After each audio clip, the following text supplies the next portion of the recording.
cette information qui a été relayée par la presse, mais nous attendons à ce qu'il délivre une feuille de route cohérente, ce qui a été fait avec une demande pour une transition de 3 mois et concomitamment.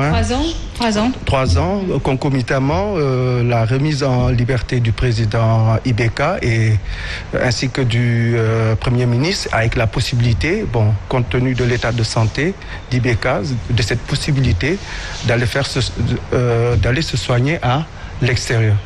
Donc, c'est une feuille de route qui est en train d'être discutée, les tenants et les aboutissants, parce que ça ne concerne pas que la CEDEAO et la junte. Parce qu'il y a les forces vives maliennes aussi qui ont leur mot à dire. C'est une façon de dire que la junte a forcé un tout petit peu les gens de la CEDEAO à les écouter. Parce que quoi qu'on dise, on ne peut pas être plus réaliste que le roi. C'est un problème malien. Ils sont assez matures, 62 ans d'indépendance, avec un cursus quand même assez particulier. Donc nous devons leur accorder ce crédit-là. Tout à l'heure, vous avez parlé d'une maladie. Vous avez dit que Ibrahima Boubacar Keïta ne se sentait pas bien. N'est-il pas tout simplement une manière de l'exiler? Non, pas du tout. Je crois que si vous voyez la façon dont les choses se sont passées, l'Afrique a mûri. Nous ne sommes plus dans l'ère d'humilier nos dirigeants. Maintenant, face à l'entêtement de certains, cela va de soi. Parce que quand même, il y va des intérêts du peuple, d'une nation, sur des considérations crypto-personnelles. Ceci étant, il a été bien géré, je crois qu'il n'y a pas de problème. Sinon, les gens l'auraient dit. La maladie, elle est réelle. Il était malade avant. Ça n'a rien à voir avec le coup d'État. Et peut-être, c'est certains, connaissant cette situation, qui en ont profité pour lui faire avaler tout. Est-ce qu'on peut parler de coup d'État véritablement? Quoi qu'on dise, il faut appeler un chat un chat. C'est un coup d'État. Le chef d'État, légalement élu, a été déposé. Il y a des circonstances. Parce que c'est parti d'un blocage politique, institutionnelle et tout. Mais je dis les gens, le Mali est en guerre d'abord, et il y a eu une crise, et il y a eu cette incapacité de l'élite politique à pouvoir s'asseoir autour d'une table et à discuter. Mais ça, je dis, mais vraiment, si vous étiez malien, vous applaudirez de vos 2 mains. Citation n'est pas raison. Moi, quand je suis rentré en 2007, le Sénégal était dans un état de désordre. Il était courant d'entendre des gens dire « Nous souhaitons que les militaires prennent le pouvoir ». Et ils sont républicains. C'est-à-dire face à des situations incompressibles, il ne faut pas s'attendre à ça. Bien que je ne l'encourage pas, je reste républicain. Mais dans ce cas précis-là, ce coup d'État est salutaire. Bien. Alors, Momar, on parle de crise au Mali, mais est-ce qu'on peut dire que la CEDEAO a quand même maîtrisé justement la situation? Écoutez, moi je commence d'abord par me réjouir de l'ambiance chaleureuse qui a régné lors des échanges entre la délégation de la CEDEAO, conduite par Jonathan, et les putschistes. Et c'est même très bien. Le seul fait qu'ils aient pris langue, je crois que c'est très bien. La deuxième chose, c'est que la junte militaire est dans des dispositions d'aller vers une transition politique rapide, pas qui va s'éterniser. Et d'ailleurs, ils ont demandé à la communauté internationale, comme aux partis politiques, aux forces vives du Mali, de les accompagner dans la conduite de cette transition. Ils n'écartent même pas la possibilité que cette transition soit présidée par un civil. C'est-à-dire qu'ils sont dans de bonnes dispositions. Ensuite, je crois que la position radicale qui a été effacée par la CEDEAO a évolué. Parce que dans un premier temps, il n'était pas question de prendre langue d'abord avec les putschistes, et ensuite il était question d'un rétablissement immédiat de Ibeka dans ses fonctions de président de la République. Mais maintenant, Ibeka, je crois que même il a facilité la chose aussi bien à la CEDEAO qu'à la junte militaire, parce qu'il dit qu'il n'est pas prêt à retourner aux affaires, ne serait-ce qu'une seconde. Donc ça règle vraiment beaucoup de problèmes. Maintenant, moi, le problème que j'ai avec la démarche de la CEDEAO, c'est qu'il y a comme un 2 poids 2 mesures. Mais n'est-ce pas un désaveu sur la CEDEAO concernant Pas forcément un désaveu. On y reviendra peut-être tout à l'heure, parce que la CEDEAO est appelée à s'impliquer davantage dans la gouvernance démocratique de nos États comme également à prendre en compte les aspirations des peuples africains. Et là, on y reviendra. Mais ce que j'ai comme problème, moi, dans la démarche de la CEDEAO, c'est qu'il y a comme un 2 poids 2 mesures entre les coups d'État militaires et ce qu'on pourrait appeler les coups d'État constitutionnels. Je suis en phase avec le président bissau-guinéen qui dit que le 3e mandat est un coup d'État. Tout à fait. Or, on a toujours vu la fermeté, l'intransigeance de la CEDEAO vis-à-vis de putschistes quand il s'agit d'un coup d'État militaire. Il réclame un retour immédiat à l'ordre constitutionnel. Mais tant qu'il s'agit de coup d'État constitutionnel de la part de chefs d'État en exercice, il y a une certaine passivité de la CEDEAO et c'est ça que nous n'arrivons pas à comprendre. Et pourtant, le bilan humain du forcing de Condé en Guinée ou de Ouattara en Côte d'Ivoire est sans commune mesure avec celui du putsch où aucune goutte de sang n'a été versée. Donc c'est de ce point de vue-là que la CEDEAO devrait évoluer et aller davantage, comme il l'a fait avec ton protocole additionnel, s'impliquer davantage et influer davantage la gouvernance démocratique de nos États. Une fois que c'est réglé, je crois que ça contribuera d'ailleurs à conférer plus de crédibilité à la CEDEAO, à l'organisation, et ça permettra d'anticiper sur des crises comme celle qu'on connaît au Mali. Alors, Abdoulaye, on parle de la CEDEAO des peuples, mais on a comme l'impression que c'est la CEDEAO des chefs d'État. Qu'en pensez-vous ? En tout cas, depuis sa création, nous avons une CEDEAO institutionnalisée. Autrement dit, une CEDEAO des États. On a un parlement de la CEDEAO, on a une cour de la CEDEAO. Mais quand on regarde ce qui se passe en Afrique de l'Ouest, on est en droit de nous dire que c'est là où la CEDEAO a véritablement échoué. Et nous avons entendu l'opposition malienne, les forces vives maliennes crier à haute et intelligible voix que le peuple de la CEDEAO a des droits et que les chefs d'État devraient aller dans le sens d'écouter justement les peuples de la CEDEAO. Le cri justement des populations aujourd'hui maliennes, sénégalaises, guinéennes, burkinabées, ivoiriennes et j'en passe, c'est d'aller dans le sens de pousser nos chefs d'État à respecter scrupuleusement, tel qu'ils le font le jour de la prestation de serment, en jurant qu'ils respecteront le contenu et le contenant même de la Constitution. Malheureusement, les constitutions aujourd'hui sont taillées à la mesure des présidents. La commission de la CEDEAO a publié tout à l'heure un communiqué justement sanctionnant et récriminant les violences constatées en Côte d'Ivoire et dans certaines régions où même le couvre-feu a été instauré. N'oublions pas que le président Alassane Dramane Ouattara a interdit toute manifestation en Côte d'Ivoire jusqu'à la date du 4 septembre. Et pourtant, et ce samedi, lui, en tant que chef suprême des armées, garant de la Constitution, il a violé justement cette disposition en allant justement au stade pour justement son investiture. Ce qui veut dire qu'en réalité, au regard de ce qui s'est passé au Mali et par rapport justement à l'attitude responsable de la junte, et nous avons entendu le porte-parole au sortir des débats dire que rien n'a changé par rapport à ce qu'ils avaient stipulé dans le feuille de conduite, qu'ils respecteront l'ensemble des clauses entendues avec l'opposition, les forces vives maliennes, la société civile malienne, les mouvements pour justement aller dans le sens de former un gouvernement de transition. Et je me dis que les 3 ans, c'est à mon avis, selon mon analyse, ces 3 années sont bonnes pour le Mali dans sa transition parce que 3 ans de transition permettra de remettre le Mali sur les rails, de rebâtir un État malien fort, d'aller dans le sens de lutter âprement et drastiquement contre ce système de corruption qui a été instauré par le régime de Ibrahim Boubacar Keïta. Que devons-nous attendre entre les émissaires et également la junte militaire? Les émissaires de la CEDEAO, je crois bien qu'ils ont pris bonne langue avec la junte militaire parce que la junte aujourd'hui malienne a montré qu'il était possible par rapport à certains systèmes d'aller vers des coups d'État, même si Momar l'a dit, le doyen l'a dit, nous condamnons tous les coups d'État, nous ne voulons plus voir de coups d'État en Afrique de l'Ouest et partout ailleurs en Afrique. Mais quoi qu'il en soit, n'oublions pas qu'il y a eu l'épisode Robert Gueye en Côte d'Ivoire. Il a voulu s'éterniser au pouvoir. N'oublions pas qu'il y a eu l'épisode Moussa Dadi Camara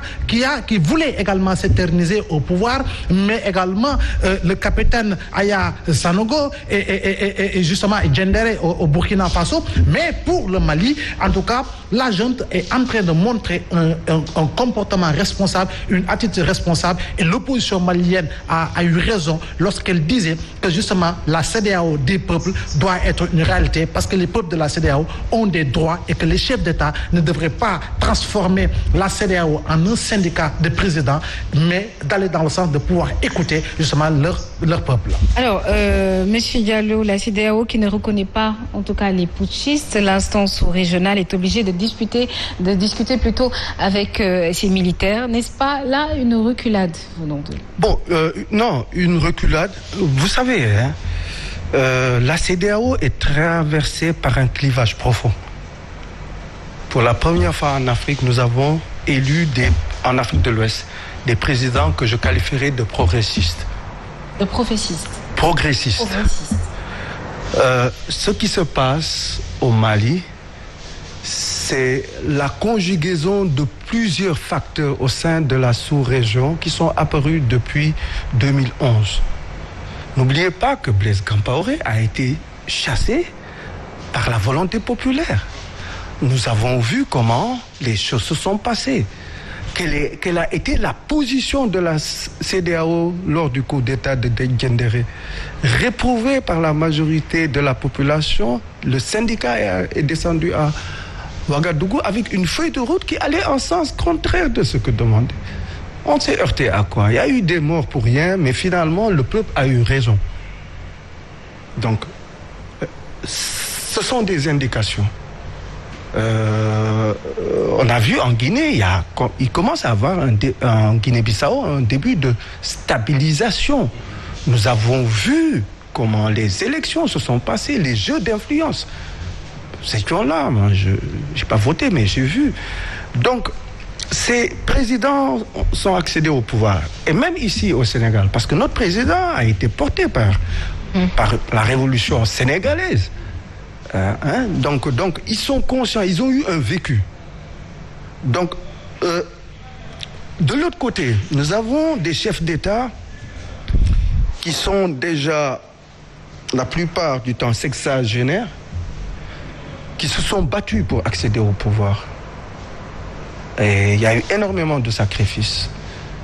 La communauté internationale, quoique leur arrivée au pouvoir ait été problématique, il faut appeler un chat, ils leur ont donné un blanc-seing pour rétablir le processus démocratique, les bonnes mœurs démocratiques.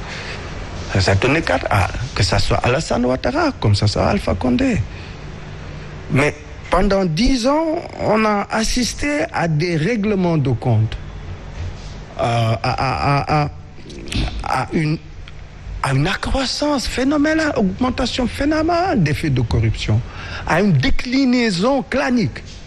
La gestion du pouvoir. On n'a jamais pensé au peuple.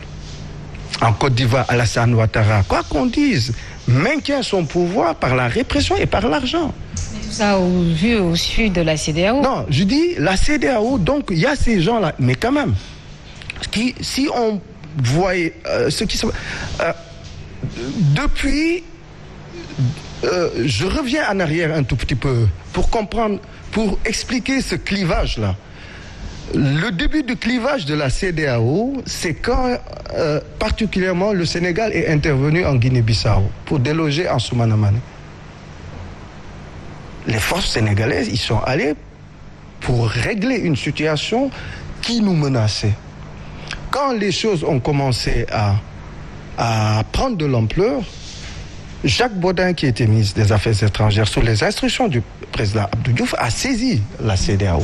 Mais la CEDEAO, les plus forts à cet instant, c'était Blaise Compaoré et Sani Abacha, qui étaient en fait le Nigeria en tant que superpuissance, en fait, de la sous-région, et Blaise Compaoré, qui était l'élément montant au niveau de la CEDEAO en termes de résolution de crise. En fait, il était en même temps le pyromane et le sapeur-pompier. Et ces jeux ont fragilisé la diplomatie sénégalaise au sein de la CEDEAO. Donc, et les choses ont continué comme ça.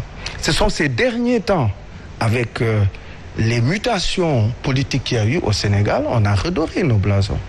notre blason, on a servi un tout petit peu de modèle. L'alternance et aussi ce qui s'est passé en 2012. Donc, avec la chute de Blaise, il y a eu une redistribution des cartes qui a été faussée par les événements de la Côte d'Ivoire. L'accession au pouvoir d'Alassane Ouattara et la forte influence de la France. Parce que quand même le constat est de dire que Blaise, on a vu, il était supporté par la France comme Alassane Ouattara. Et la plupart du temps, ça va en sens contraire des intérêts du peuple. Donc ça se réfère. Il a parlé de syndicat de chefs d'État. La CEDEAO, c'est deux têtes. La commission et la conférence des chefs d'État. Et si ce syndicat des chefs d'État,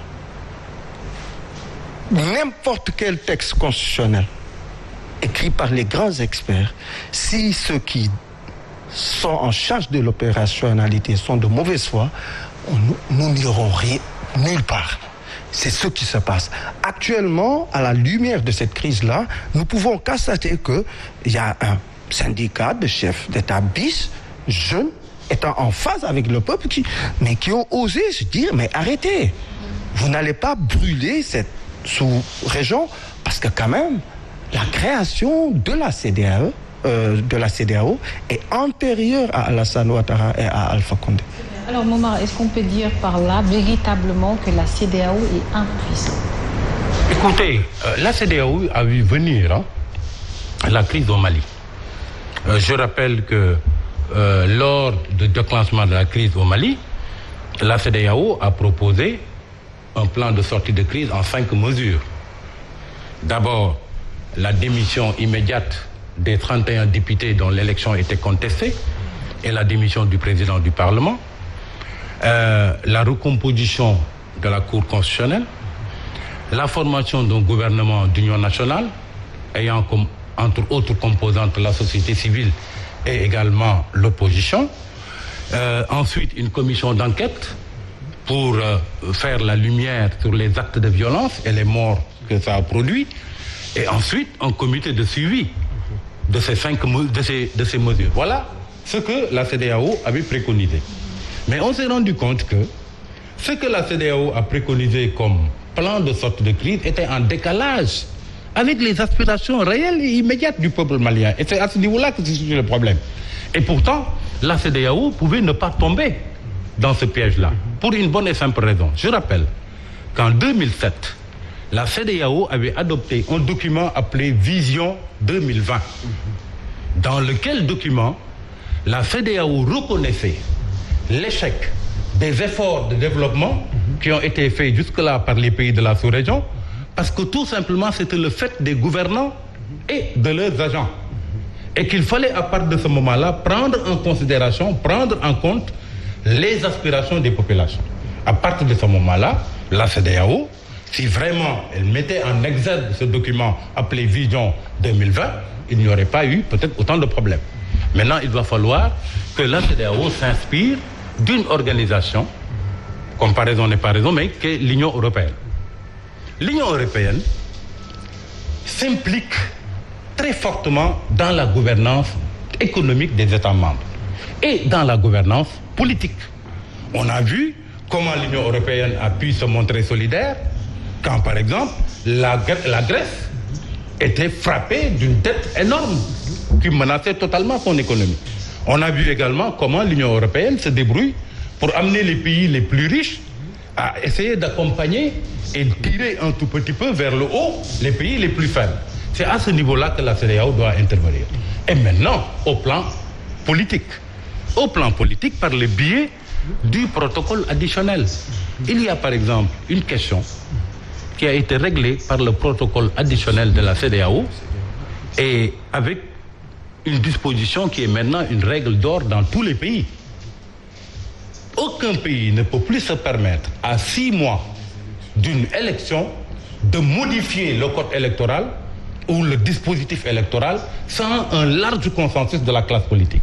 C'est une règle d'or qui est respectée maintenant et scrupuleusement par tous les États.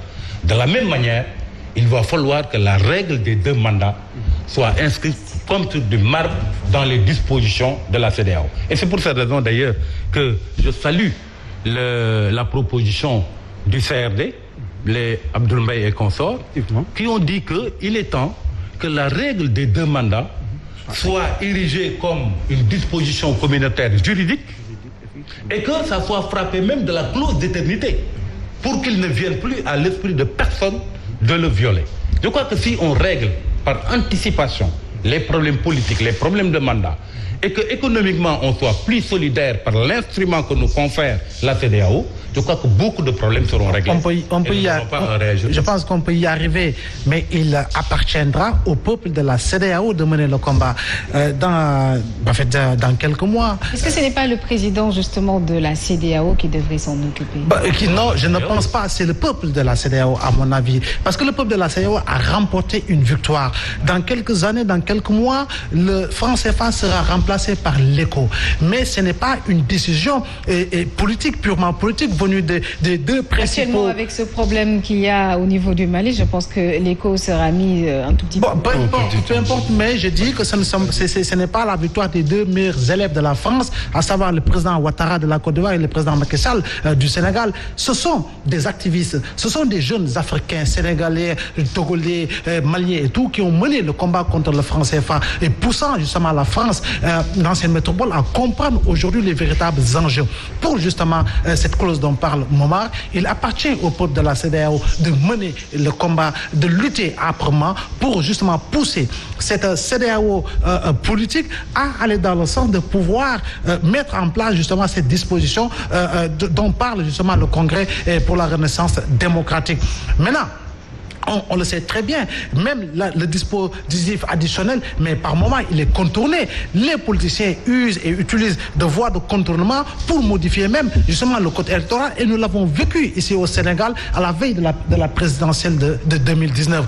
Donc, cela veut dire quoi? Aujourd'hui, il nous faut impérativement aller dans le sens d'une meilleure sensibilisation du peuple de la CEDEAO, afin que le peuple de la CEDEAO puisse comprendre les réels enjeux, les véritables enjeux. Il ne faut pas que l'on accepte aujourd'hui une conduite clanique telle que l'a décrit le doyen tout à l'heure dans certains pays. En Côte d'Ivoire, quoi qu'on puisse dire, que ce soit Ouattara ou Gbagbo, ils ont instauré justement une gestion étatique par stratification sociale. Sous Gbagbo, on parlait de la gestion des bêtés, des agneaux et des dents. Aujourd'hui, ce sont les Djoula et pratiquement les Sénofos pratiquement qui sont au pouvoir, parce que c'est ce compartiment d'origine bambana aujourd'hui qui est au pouvoir. Quand on va dans certains pays tels que la Guinée, on voit aujourd'hui que le camp de Sédou d'Alain Diallo ont de réels problèmes d'accession au pouvoir, parce qu'en Guinée, il y a cette perception populaire qui voudrait que l'on se dise non, les peuples ne doivent pas accéder au pouvoir, ce sont les Soussous etc., qui doivent justement accéder au pouvoir.